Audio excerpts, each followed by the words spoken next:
ഈ കഴിഞ്ഞ ദിവസം രണ്ട് അധ്യാപകർ MDMA-യുമായിട്ട് അതായത് മയക്കുമരുന്നുമായിട്ട് പിടിയിലായിട്ടുണ്ടായിരുന്നു. രണ്ടുപേരെയും ആർക്കും യാതൊരു തരത്തിലുമുള്ള സംശയങ്ങളും ഉണ്ടായിരുന്നില്ല എന്നുള്ളതാണ്.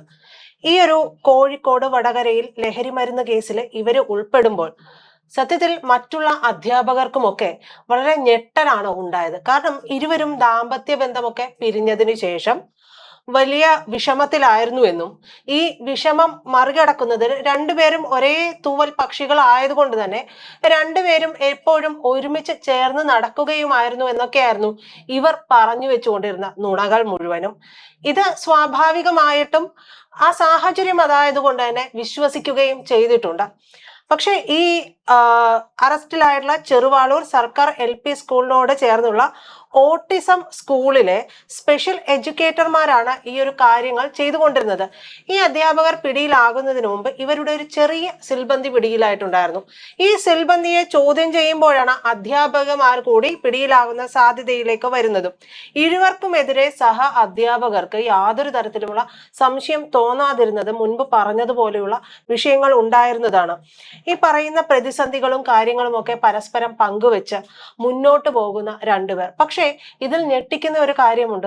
നമ്മൾ പലതരത്തിലുള്ള ആളുകളെ ഈ മയക്കുമരുന്ന് കച്ചവടവുമായി ബന്ധപ്പെട്ട് വന്നിട്ടുള്ള ആളുകളെ മുഴുവനും പിടികൂടുന്നത് ഓപ്പറേഷൻ തൂഫാനുമായി ബന്ധപ്പെട്ട് നമ്മൾ കണ്ടതും കേട്ടതും ഒക്കെയാണ്.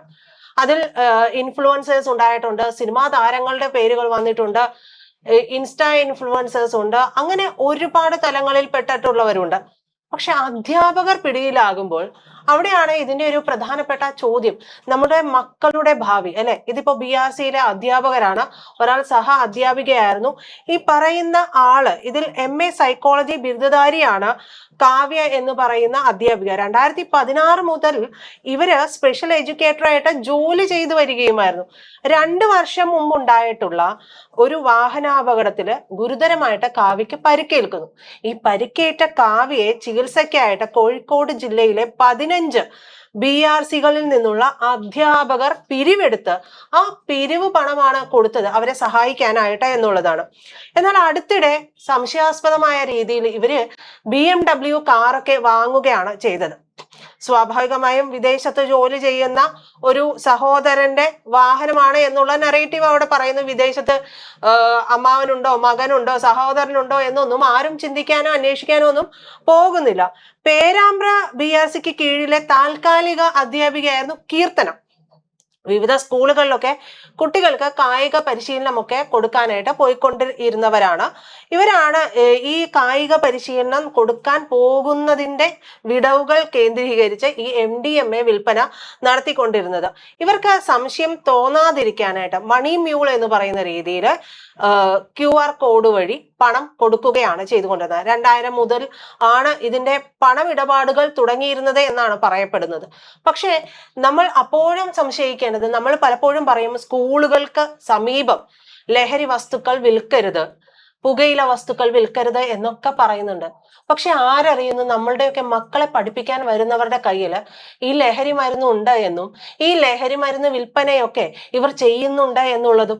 എല്ലാ അധ്യാപകരെയും അല്ല, പക്ഷെ ഒരാളിലേക്ക് ഒരു സംശയം വന്നു കഴിഞ്ഞിട്ടുണ്ടെങ്കിൽ പിന്നീട് അത് പടർന്നു പന്തലിക്കില്ലേ? ഇവരൊക്കെ വളരെ ചെറുപ്പക്കാരായിട്ടുള്ള അധ്യാപികമാരാണ്. അപ്പൊ ഈ അധ്യാപികമാരുടെ കയ്യിലേക്കാണ് ഓട്ടിസം ബാധിച്ചത് പോലുള്ള അല്ലെ സ്പെഷ്യൽ എഡ്യൂക്കേറ്റർമാരാണ്. ആ കുട്ടികളുടെയൊക്കെ കാര്യങ്ങളിലേക്ക് നമുക്ക് എത്രത്തോളം ബുദ്ധിമുട്ടുണ്ടാക്കുന്ന രീതിയിലേക്ക് ഈ ഒരു വിഷയം വരുന്നു, അത് സമൂഹത്തിന്റെ ഏതെല്ലാം തലങ്ങളിൽ സ്പർശിക്കുന്നുണ്ട് എന്നുള്ളത് കൂടി മനസ്സിലാക്കാൻ കഴിയുന്നത്. ഈ ഒരു അധ്യാപികമാരെ പിടികൂടിയ വിഷയം വരുമ്പോൾ നമുക്ക് വേണമെങ്കിൽ പറയാം അത് 2 അധ്യാപികമാരല്ലേ എന്നുള്ളത് നമുക്ക് ചോദിക്കാം. പക്ഷെ രണ്ടല്ല, 2 പേരാണ് പിടിയിലായതെങ്കിലും ഒരാളാണ് പിടിയിലായത് എന്നുണ്ടെങ്കിലും ഇവർ മറ്റ് അധ്യാപകർക്ക് ഉണ്ടാക്കുന്ന ഒരു മോശമായിട്ടുള്ള ഇമേജ് കൂടിയുണ്ട്.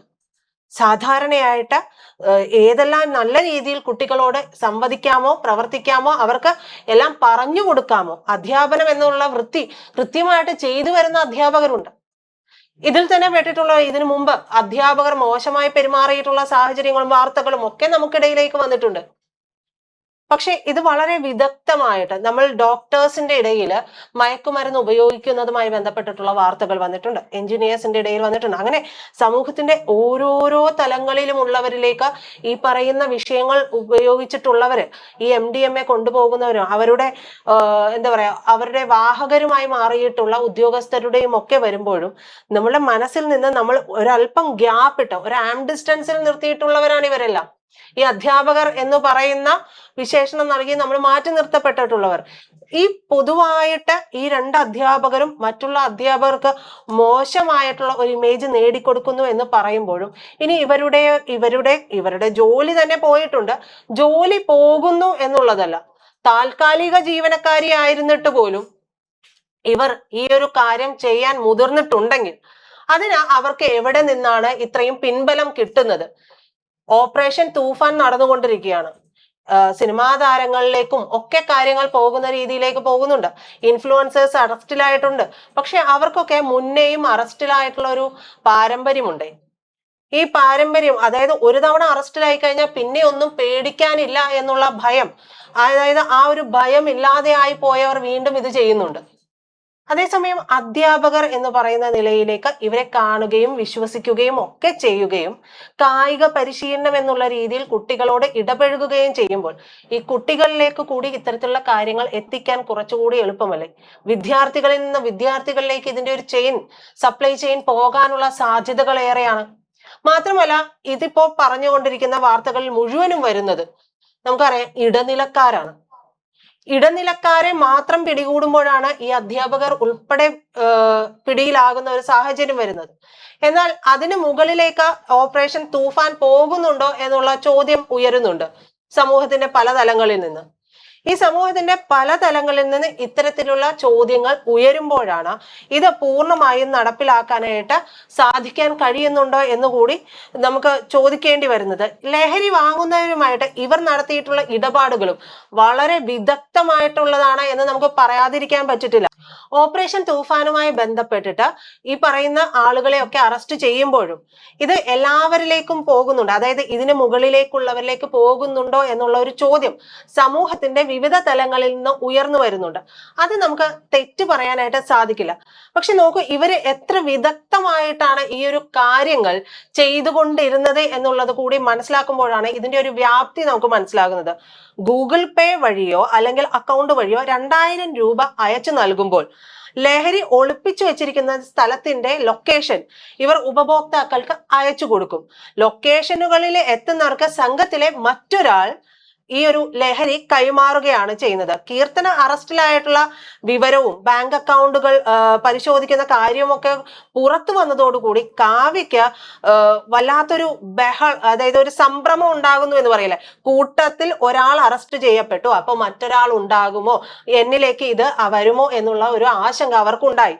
കീർത്തനയുമായിട്ട് തനിക്ക് വെറും സൗഹൃദം മാത്രമാണെന്ന് പറഞ്ഞു വെക്കാനായിട്ട് പല ചോദ്യം ചെയ്യലിലൊക്കെ പല തത്രപ്പാടുകളും ഇവർ വരുത്തി എന്നാണ് പറയുന്നത്. എന്നാൽ ബാങ്ക് അക്കൗണ്ട് വിവരങ്ങളും ഡിജിറ്റൽ ഡോക്യുമെന്റ്സും എല്ലാം പുറത്തേക്ക് എടുത്തു വെക്കുമ്പോഴാണ് ഇവർക്ക് കുറ്റം സമ്മതിക്കേണ്ടി വരുന്നത്. നമുക്കറിയാം, പെട്ടെന്ന് പണക്കാരിയാവുക എന്നുള്ള ഒരു ആഗ്രഹമാണ് ഇതിന് പിന്നിലേക്ക് ഈ പറയുന്ന ആളുകളൊക്കെ. ഈ പറയുന്ന രണ്ട് അധ്യാപകരും എന്ന് പറയുന്നത് വളരെ ചെറുപ്പമാണ്.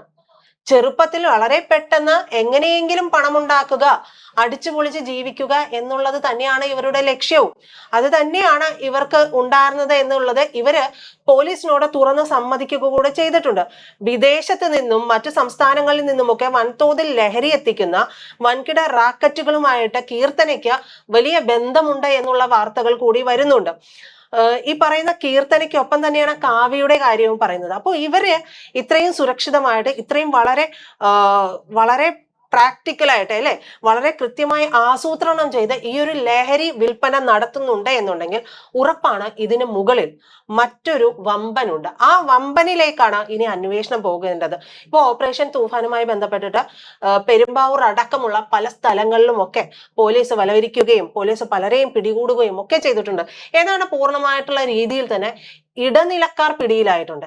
ഇനി അന്വേഷണം പോകേണ്ട തലം മാറിയിരിക്കുന്നു എന്നുള്ളത് കൂടി ഈ ഒരു വിഷയവുമായി ബന്ധപ്പെട്ട് നമുക്ക് പറയേണ്ടി വരുന്നുണ്ട്. എന്തായാലും കീർത്തനയും കാവ്യയും ദാമ്പത്യ ബന്ധം പിരിഞ്ഞതിലെ വിഷമം കൊണ്ടല്ല ഈ പണിക്ക് പോയത് എന്നുള്ളത് ഇവിടെ തെളിയുകയും ചെയ്യുന്നുണ്ട്.